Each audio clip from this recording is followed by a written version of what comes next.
प्रश्नकाल question number 181 Rampreet Mandal.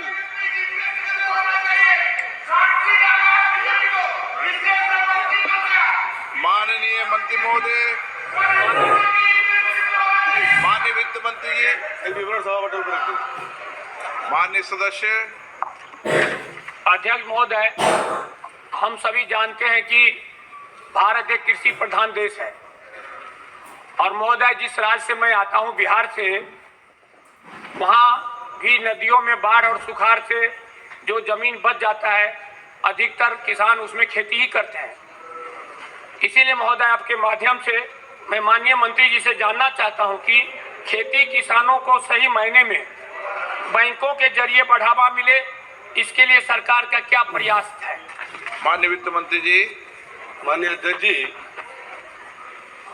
हमारे उपदेष्टा प्रधानमंत्री जी पहले से प्रधानमंत्री हुए जिन्होंने विकसित और आत्मनिर्भर भारत की संकल्पना की, और अगर देखें तो भारत को विकसित देश बनाने के लिए कृषि क्षेत्र की महत्वपूर्ण भूमिका है और इसलिए हमारी सरकार ने कृषि एवं किसानों के लिए, भाइयों के लिए बहुत से कार्य किए हैं। जैसे कि अगर देखें तो वित्तीय समावेशन के लिए जनधन खाता के आधार से 52 करोड़ से ज़्यादा लोगों को वित्तीय समावेशन में लाभ पहुंचाया गया। वहीं पर अगर देखें तो इस कार्य के लिए जहां तक सीमांत और ग्रामीण क्षेत्र में सर्वाधिक खाता खोले गए।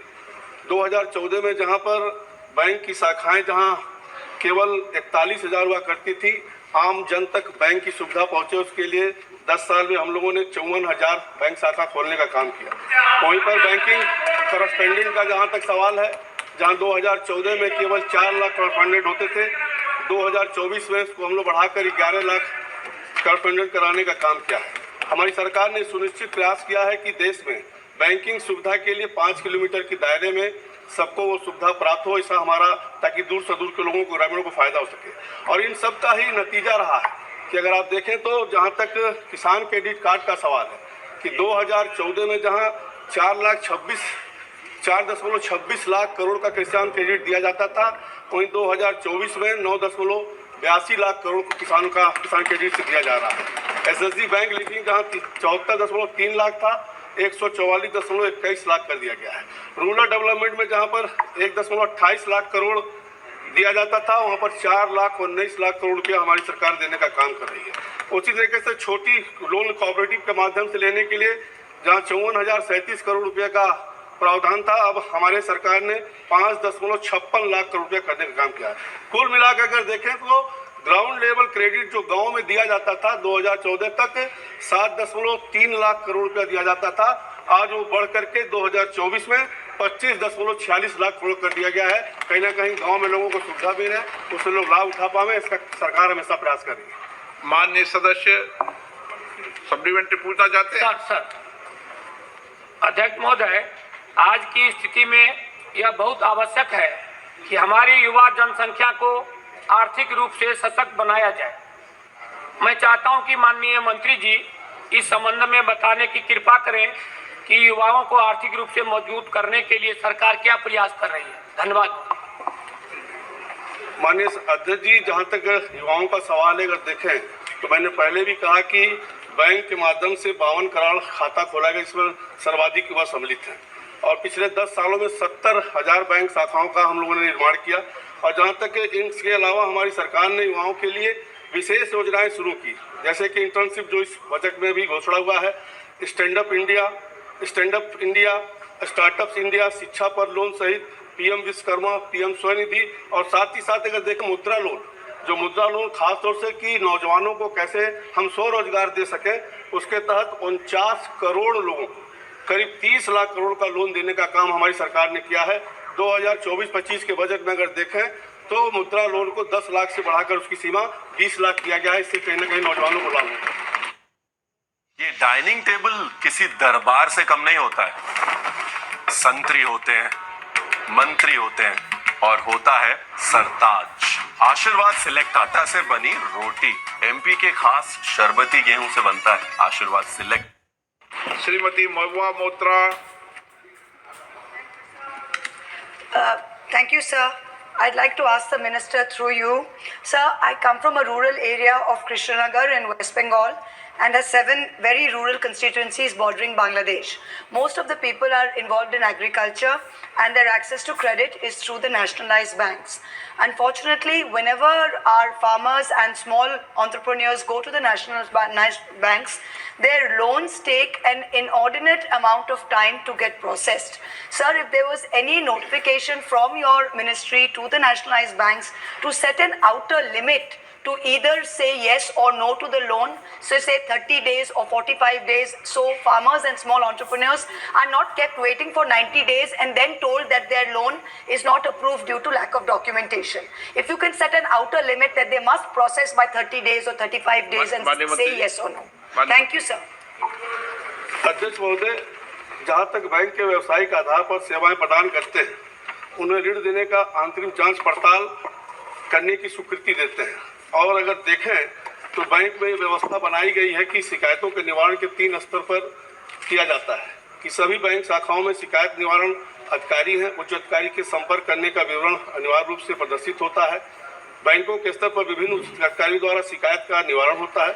विभाग मंत्रालय द्वारा सीबी ग्राम दर्ज किया जाएगा जो 30 दिनों में किया जाता है। निस्तारण की गुणवत्ता संयुक्त सचिव के स्तर पर अधिकारी द्वारा सुनिश्चित की जाती है। आरबीआई के द्वारा भी आरबीआई लोकपाल का निर्धारण समय शिकायत का निस्तारण करता है और अपील की व्यवस्था दी गई है। श्री प्रदीप पुरोहित। अध्यक्ष जी, मैं आपके जरिए माननीय मंत्री से ये जानना चाहता हूँ। पहले तो मैं इनको धन्यवाद देना चाहता हूँ हमारे सरकार मंत्री जी को कि मुद्रा योजना का स्कीम जो 10 लाख था उसको बढ़ा के 20 लाख कर दिए गए।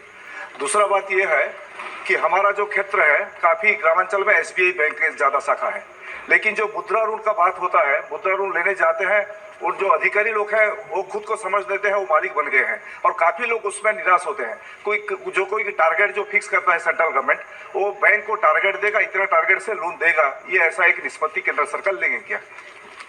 माननीय अध्यक्ष जी, मैंने पहले बताया कि बैंक अपना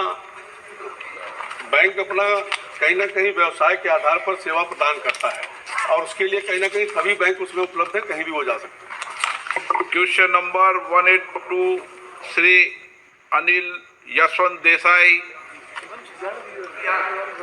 माननीय मंत्री जी, उत्तर सभा पटल पे रखा है। माननीय सदस्य।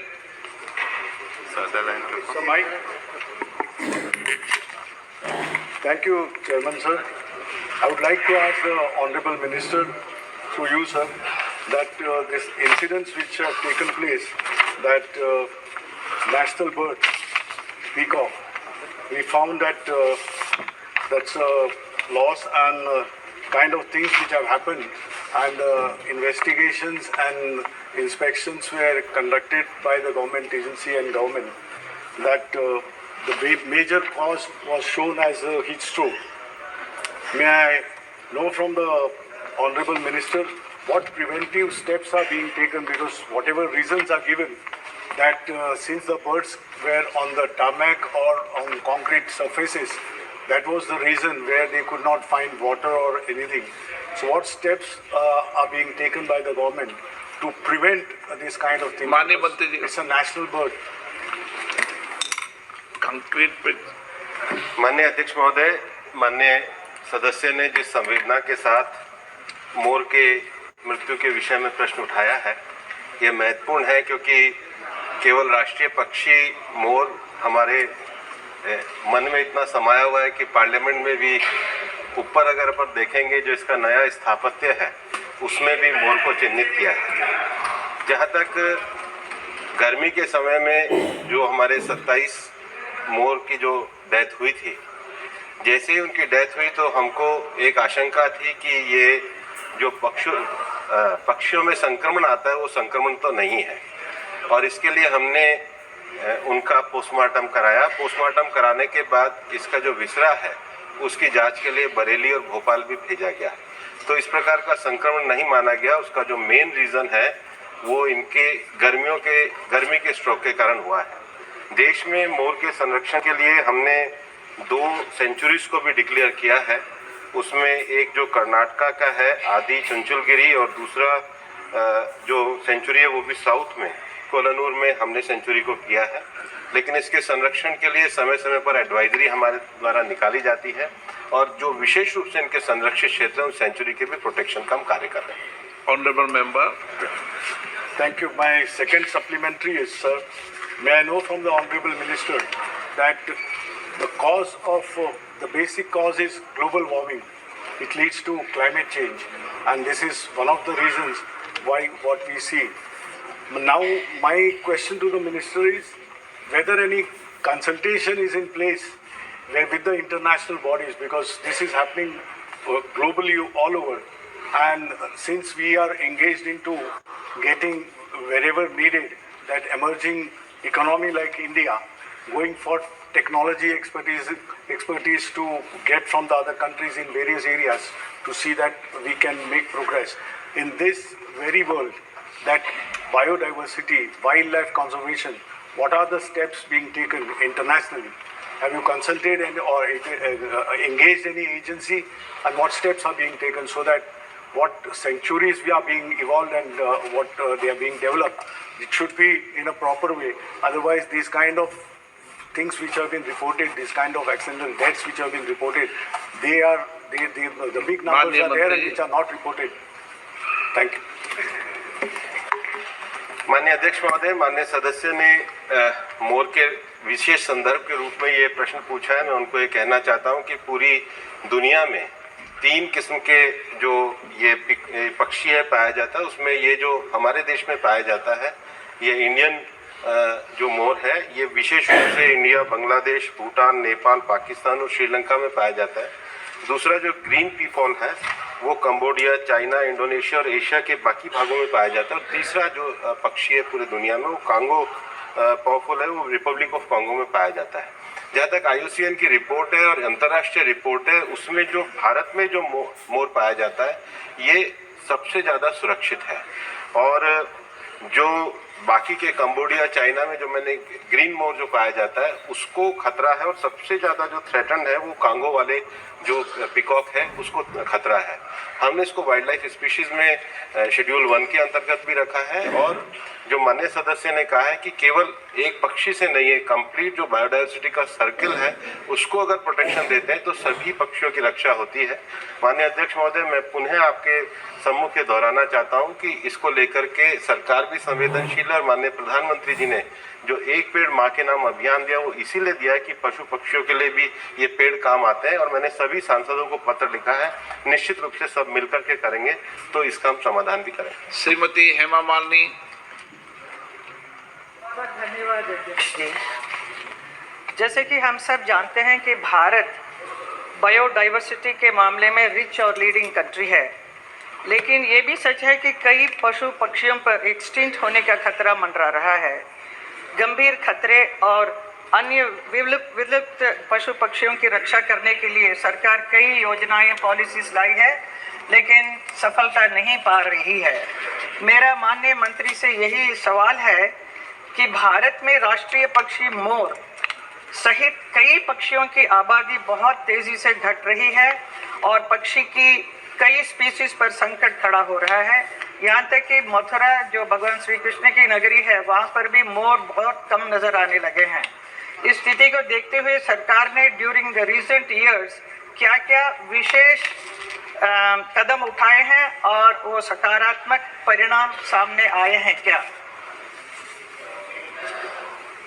माननीय अध्यक्ष महोदय, माननीय सदस्य ने सही कहा, वो मथुरा से आती हैं और भगवान कृष्ण के भी मोर पंख ही सिर पे हम देखते हैं। बाकी जो हमारे तमिलनाडु के मित्र हैं वो भी इस बात को जानते हैं कि वहाँ भी भगवान शिव के पुत्र कार्तिकेय की सवारी भी मोर है। तो मोर हमारी पूरी पौराणिक सभ्यताओं में है। माननीय सदस्य ने जो कहा है कि हम एंडेंजर्ड स्पीशीज़ के लिए अलग अलग प्रोग्राम चलाते हैं, और विशेष रूप से tiger conservation, lion conservation, elephant conservation, इनके लिए तो हम चलाते ही हैं। लेकिन जहाँ तक ये जो एंडेंजर्ड स्पीशीज़ हैं इसके लिए हम समय समय पर नोटिफिकेशन भी निकालते हैं। और एक जो सबसे बड़ा खतरा है कि जो कई पक्षी ऐसे हैं जिनके शिकार किया जाता है और उनके कई भागों का उपयोग कई अन्य तरीके से किया जाता है। उसके लिए भी हम अपने क्राइम ब्यूरो की तरफ से एक सख्त प्रोटेक्शन के मेजर्स करते हैं। जो पक्षी एंडेंजर्ड हैं उनके ब्रीडिंग और कंजर्वेशन सेंटर हमने चलाए हैं और उसमें भी अपेक्षित सफलता प्राप्त करी है। श्री रामशंकर राजभर, रमाशंकर राजभर जी, माननीय मंत्री जी से मैं आपके माध्यम से जानना चाहता हूं, Decathlon, 60 plus sports, 6,000 plus products.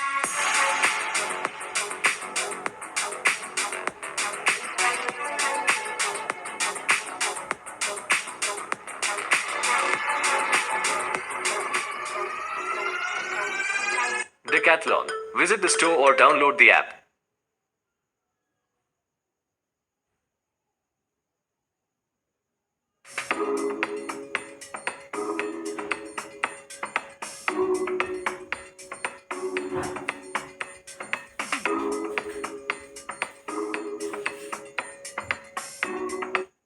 कि मंत्री जी अवगत है, जहां जंगल है वहां तो जो वन्य जीव है वो सुरक्षित है, लेकिन जो हम लोगों ने सड़कें बनाई हैं उस पर गिलहरी, नेऊर, बिल्ली, शियार, ये जो छोटे छोटे जानवर हैं, गर्मी के महीने में जल के खोज में वो निकले और हमारी गाड़ियों से वो रौंदे जा रहे हैं।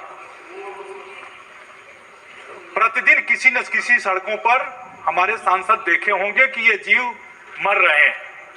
इस तरह से तो जो मैदानी क्षेत्रों में, माननीय अध्यक्ष जी, मैदानी क्षेत्रों में पहले झाड़ियां थी, आबादी बढ़ी, वो खेती हो गई। झाड़ियां खत्म होने से जो जीव झाड़ियों में ही रह सकते, उड़ नहीं सकते, कि उड़ रहेंगे तो पेड़ पर रहेंगे। आपका सवाल क्या है? मेरा सवाल यह है कि इन वन्य जीवों को बचाने की सरकार की और माननीय मंत्री जी की कोई योजना है? माननीय मंत्री जी। माननीय अध्यक्ष महोदय, हम जो कार्य कर रहे हैं, सबसे पहला जो कार्य हम लोग कर रहे हैं वो मैनेजमेंट और प्लानिंग और कैपेसिटी बिल्डिंग का काम हम लोग इनको बचाने के लिए अपने कर्मचारियों का भी करते हैं। बाकी जो जैसे हम वाघ मित्र और वन्य जीव मित्र आसपास के क्षेत्र में बनाते हैं उनके लिए करते हैं। दूसरा, एंटी पोचिंग और इंफ्रास्ट्रक्चर डेवलपमेंट के लिए नेशनल वाइल्ड लाइफ बोर्ड से जितने भी मिटिगेशन प्लान सड़क वगैरह के लिए बनाए जाते हैं, तो उसमें आजकल जो हम परमिशन तभी देते हैं जब उनका पूरी तरीके से उनके जो अंडरवे है, पासवे है, जब तक वो पूरे मिटिगेशन मेजर्स में नहीं आते, विशेष रूप से जंगली क्षेत्रों के आसपास, तब तक हम उसको अनुमति नहीं देते हैं और इसकी संबंधित जो इसके एक्सपर्ट हैं उनसे उस इंफ्रास्ट्रक्चर की जांच करा के ही हम परमिशन देते हैं। तीसरा जो एक विषय है कि आबादी के दबाव के कारण और बाकी चीज़ों के कारण जो हैबिटेट्स हैं वो जो इनके ख़त्म हो रहे हैं, उसके रेस्टोरेशन के लिए हम प्रोग्राम चलाने का काम करते हैं। चौथा विषय जो है वो इको डेवलपमेंट और कम्युनिटी ओरिएंटेड एक्टिविटीज़ जो है उसके लिए काम करते हैं। मैं माननीय सदस्य को भी कहना चाहूँगा, जो हमारी कम्युनिटी ओरिएंटेड एक्टिविटीज़ हैं उसके साथ अगर वो अपने क्षेत्र में प्रचार प्रसार करेंगे तो निश्चित रूप से उनके भी सहयोग से इनको बचाया जा सके। क्वेश्चन नंबर 183 श्री अमरा राम जी। माननीय अध्यक्ष महोदय, प्रश्न संख्या 183। माननीय मंत्री जी। तो पटल पर रख दीजिए। माननीय सदस्य। माननीय अध्यक्ष महोदय, मैं आपके माध्यम से मंत्री महोदय से जानना चाहूंगा कि सारा समूह और पीएससीएल में कितने लोगों ने निवेश किया था और कितनी राशि का निवेश किया गया था। जहां सारा समूह से 25,781 करोड़ रुपए जमा करने का आदेश सर्वोच्च न्यायालय ने दिया था और मात्र 15,775 करोड़ रुपए ही जमा हुए। क्या सारा समूह की कोर संपत्तियां नहीं बची हैं? क्या सारा संपत्ति नहीं है? जहां तक देने का सवाल था, मात्र 115,775 करोड़ रुपए में से 2012 से लेके 24 तक आज तक केवल 138 करोड़ रुपया दिया गया है। ये मैं मंत्री महोदय से जानना चाहूंगा कि 15,000 करोड़ से ज्यादा जमा सेवी में होने के बाद भी मात्र 138 करोड़ रुपया ही क्यों बटा? इसके पीछे कारण क्या है? माननीय अध्यक्ष जी, जहां तक माननीय सदस्य ने सहारा समूह की चिंता व्यक्त किया है, मैं आपके माध्यम से सदन को बताना चाहता हूं कि सहारा समूह पे सेबी द्वारा Sahara India real estate corporation limited और Sahara housing investment corporation limited के खिलाफ आदेश पारित किया था। जिसको लेकर के वो सुप्रीम कोर्ट गए, के द्वारा प्रचार प्रसार किया गया, जिसमें 17,526 लोगों ने ही केवल आवेदन किया, जिसके एवज में 138 करोड़ रुपया वापस किया जा चुका है। और जहां तक सवाल है कि लगातार विज्ञापन देने के बाद भी कोई भी निवेशक उसमें आवेदन करने नहीं आ रहा है, इसलिए सेबी पुनः वहां पर गई सुप्रीम कोर्ट में, सुप्रीम कोर्ट से राय मांगने। मैं सदन को अवगत करना चाहता हूं कि मोदी जी की सरकार, हमारे गृह मंत्री और हमारे कॉपरेटिव मंत्रालय के अमित शाह जी को मैं बहुत बहुत धन्यवाद दूंगा कि सरकार की जो गरीबों की चिंता है उसको ध्यान में रख करके सरकार खुद अदालत जा करके अपील किया कि जो हमारा सहारा ग्रुप का 15,775 करोड़ रुपया जमा हुआ है, उसमें मात्र 138 करोड़ रुपया ही, केवल 4 करोड़ रुपया कॉर्पोरेट मंत्रालय को ट्रांसफर भी किया, जिसमें अगर आप देखें वो भी पूर्व न्यायाधीश आर सुभाष रेड्डी की निगरानी में काम कर रही है, जिसमें 29/7/2004 तक 4,36,526 लोगों ने आवेदन किया, जिसमें 374.11 करोड़ रुपया रिफंड किए जा चुके हैं। और ये बड़ी संख्या में जो एप्लीकेशन आ रहे हैं उससे ये लगता है कि सिस्टम ठीक है, लेकिन उसके बाद भी 4 टोल फ्री नंबर रखे गए हैं ताकि कहीं ना कहीं जिसको दिक्कत हो, जिसको कोई सुविधा होती हो दे। इसलिए सरकार की मंशा है कि ज्यादा से ज्यादा गरीबों का पैसा उनको वापस कराया जाए। पूछा था कि सारा और पीएससीएल में कितने लोगों ने निवेश किया था और कितनी राशि का किया था।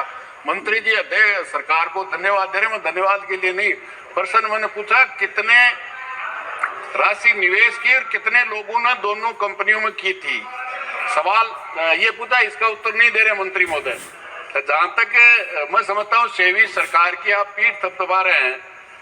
सेबी और सरकार ने उस कंपनी को ही कहा है, कंपनी को कहा दूध की रुकवाली बिल्ली को छोड़ने का काम किया है कि सारा इंडिया लोगों के निवेश के पैसे लौटा देती तो स्थिति क्यों होती। आपका सवाल क्या है? मेरा सवाल ये है अध्यक्ष महोदय आपके माध्यम से, एक तो कितने लोगों की जेब काटी है सारा इंडिया और पीएससीएल ने, और कितने राशि की, और 12 साल के बाद में भी केवल कुछ ही 15,000 करोड़, क्या सारा इंडिया की संपत्ति जो सर्वोच्च न्यायालय ने 25,700 करोड़ से ज्यादा राशि जमा करने के, क्या सारा इंडिया की कोई संपत्ति नहीं है जिसे 25,000 करोड़ 10,000 करोड़ रुपए अभी तक जमा नहीं हुए और उनको नहीं बटा।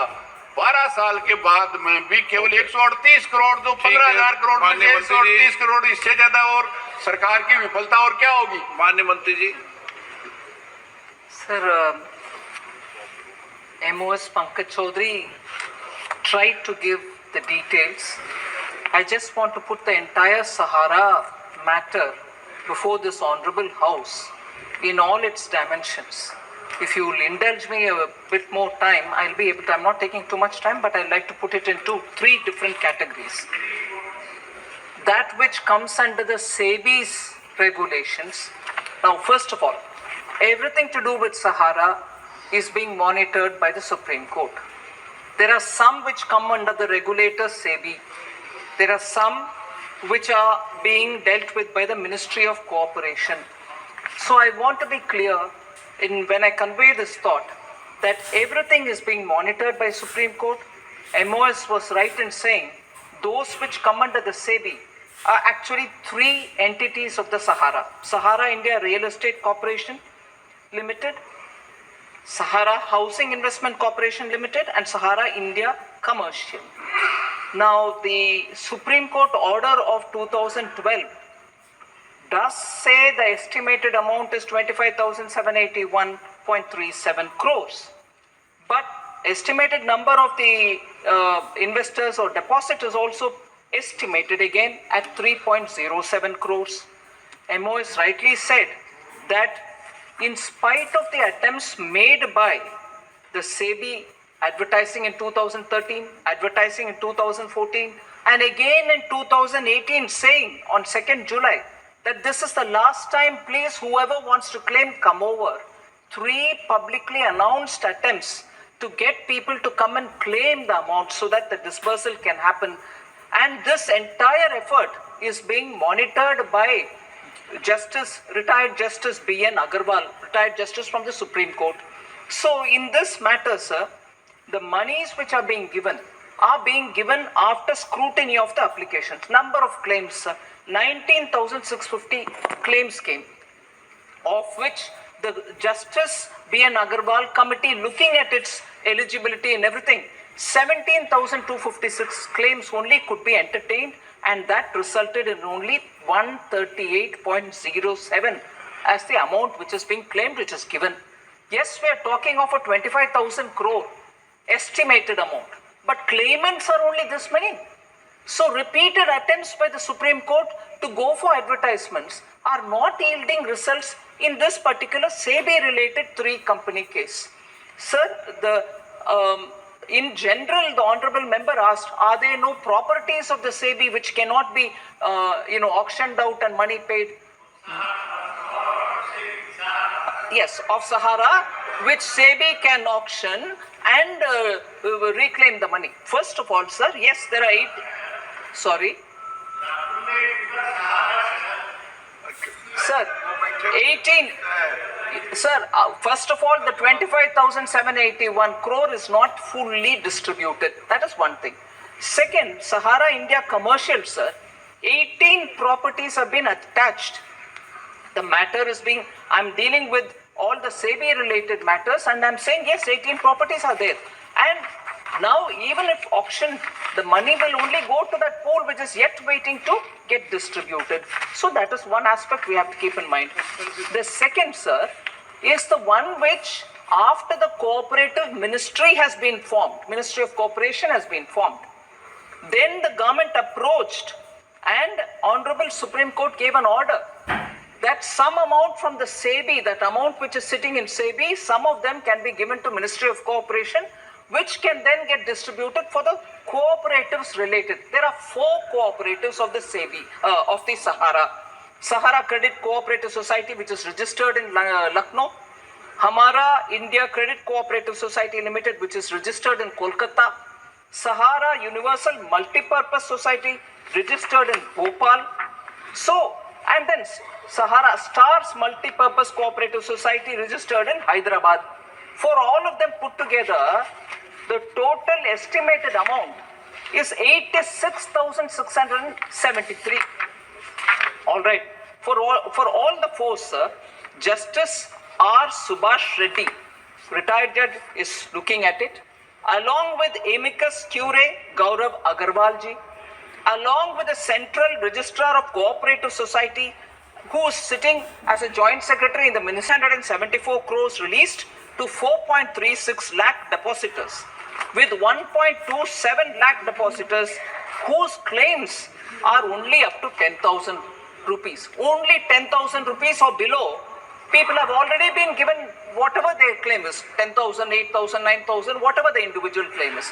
So that way, there is this committee headed by Justice Subhash Reddy, along with 2 other members, who are looking at those aspects of cooperation related to 4 cooperatives which were under the Sahara.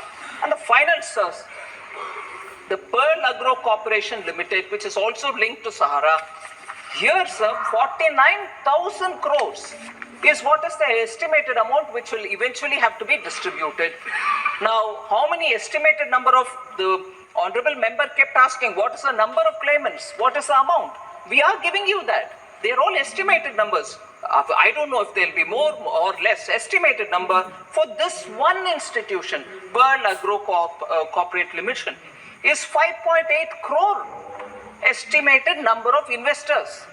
Now, amounts claimed till now, sir, number of claims which have come, 1.5 crore. And till date, claims are being sought in phased manner from people. Okay, online processes are happening, referred. Yes, but the variety of questions which are coming, I thought it will be of interest for several members. So I'm seeking the time of the Honorable Speaker. If he wants me to sit down, I'll sit down. I have no problem, sir. Refunds. Sir, the refunds, online processes of claims and refunds. I'm giving you one account. Refunds of 1,021 crore to 20.8 lakh claimants. With claims, and here each claimant could have up to 19,000 crores. He may be 10,000, 12,000, 15,000 or 2,000. Up to 19,000 crores jitne bhi claimants hai, they are 20.8 lakh claimants for whom 1,021 crores have been distributed. Justice retired